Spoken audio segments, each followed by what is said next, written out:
Dr. Chowdhury, MD. If you are true #he for she, then you must speak up against this disturbing study. 3 men created fake social media accounts to purposefully spy on applicants. Worse, they are shaming our women physician colleagues for wearing bikinis. #MedTwitter, #MedBikini, #retraction. This is a study we got to talk about on this week's Wednesday Checkup. There was a study published late last year that wanted to take a look at the unprofessional behavior or the potential unprofessional behavior on social media by young vascular doctors. So what they did was they compiled a list of recently trained vascular surgeons, specifically young ones. They scoured their social media profiles, Facebook, Instagram, Twitter. Interestingly, they had 3 male individuals do this scouring, which kind of creates a bias, but we'll discuss that in a bit. And what they found was about 25% of these young doctors that they looked at had quote unquote potentially unprofessional behavior or clearly unprofessional behavior. And the reason I point out these 2 definitions is because it's going to make a big difference as to the utility, honesty, integrity, everything about this study. Let's define those terms. The study defines clearly unprofessional content as Health Insurance Portability Accountability Act violations. That's HIPAA violations,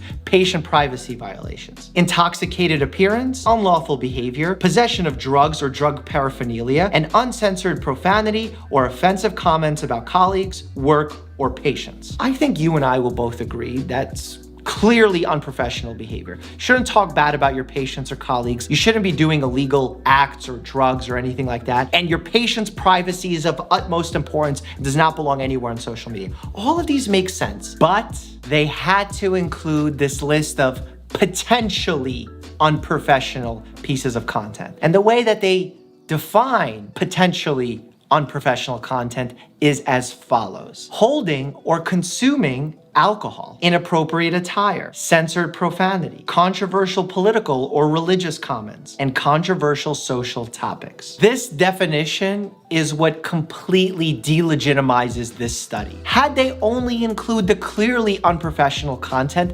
great. People would have benefited from this study. They would have applauded it. But instead, they've included this subjective, heavily biased portion of potentially unprofessional content and destroyed this article. I mean, it's full of subjective, cognitive, even gender bias. Some may even go as far as calling it sexist, and I really do support them on that. Doctors are humans too. The more patients see us as humans too, the more likely they are to trust us. The better we can communicate, the more likely we're to have better health outcomes for them. This elitist, super professional version of doctors needs to disappear. And studies like this that perpetuate this elitist notion really do us a major disservice. In fact, there were so many of my colleagues that were upset by this study that there was a trending Twitter hashtag called MedBikini, with many of my colleagues posing in their beachwear, which is a totally appropriate thing to do. Doctors are humans. Humans like having fun, they like going to the beach. Humans that are of age, that are off duty, can have a glass of wine and take a picture with it and shouldn't be afraid to do so. In fact, I'm partially part of the problem. I remember when I was going out, I'm not going out as often anymore, but if I was to take a picture with someone and I'm holding a glass of wine, I would try and do my best to hide it because I was worried people would judge me. We need to become more relatable. Really lean into showing our lives on social media. And you don't have to do it, but if you want to, there should be no program directors or scientific researchers stopping you from doing that. And then, to say doctors shouldn't be commenting on controversial social topics? You want to exclude doctors, healthcare professionals, on the topics of gun control and abortion? These are some of the topics where a healthcare voice is of utmost importance. As I look through Twitter in the midst of conversations on controversial social topics, I wish there were more healthcare voices there. I wish there was more healthcare literacy and accuracy in these conversations. Just in the last year of this channel, we've talked about racial, gender bias, reopening of schools, political misinformation, fat phobia, and even the recent Black Lives Matter protests. As a physician, social media communicator, influencer, I take my role here seriously. I do my research. I want to put out accurate info surrounding these controversial topics so that individuals like yourself can make the best decisions for yourself and your family members. To say that I'm acting unprofessional by doing this, I don't even know where that's coming from. This is one of the most shared stories of #MedBikini. The username of this doctor on Instagram is Dr. Candy Survival. Survival.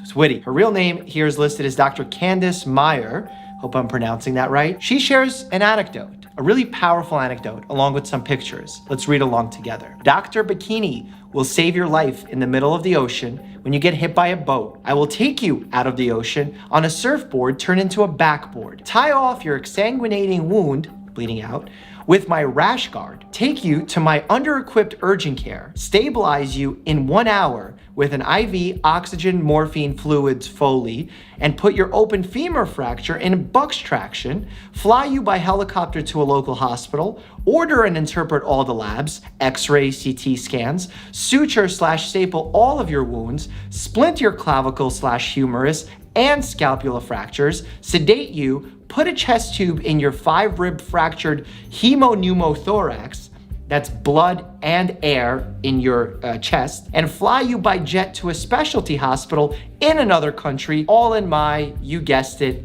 bikini. I am an emergency medicine physician standing in solidarity with my female vascular surgeons today. Newsflash, female doctors can wear whatever they want. And I agree. I want the authors of that study to look at this photo of a doctor saving a life in a bikini and to say that this is unprofessional. Come on, we have to be realistic. We have to learn from these opportunities and understand that sometimes our cognitive biases really blind us to the truth. I'm really encouraged and proud even of Dr. Meyer for leading by example, using this anecdote to teach us about the fact that we should look further than what a person is wearing or what they're drinking to determine whether or not they're professional. In fact, that term unprofessional has been thrown around in my life so often. I mean, when I started my social media in medical school, people told me that I should delete it because it was unprofessional for doctors to take selfies. It was unprofessional for me to take pictures in the gym or with my family or at the beach. I didn't want to argue with those people. I didn't think that argument would go very far. I thought that if I believed in my message to become more relatable as a family medicine physician to my patients, that I would create a healthier conversation, a more inclusive conversation. And now, having the YouTube channel nearly at 6 million subscribers, which by the way, I owe you a huge thank you for. Patients who have never seen me before, who haven't seen a doctor before, were scared to,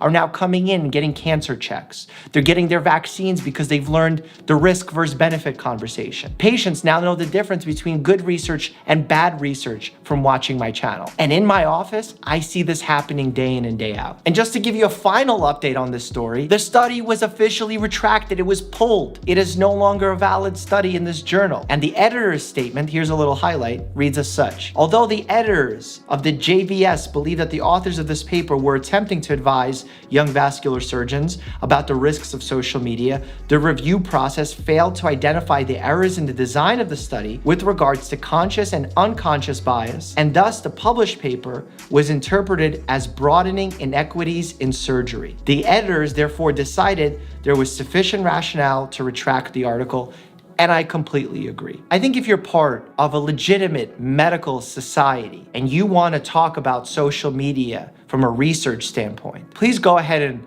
talk to some experienced social media physicians. There's so many of them. In fact, I had 100 of them on my channel talking about what it's like to be doctors, both in person and online. So check out this video here, or check out my conversation here with Dr. Fauci on COVID-19.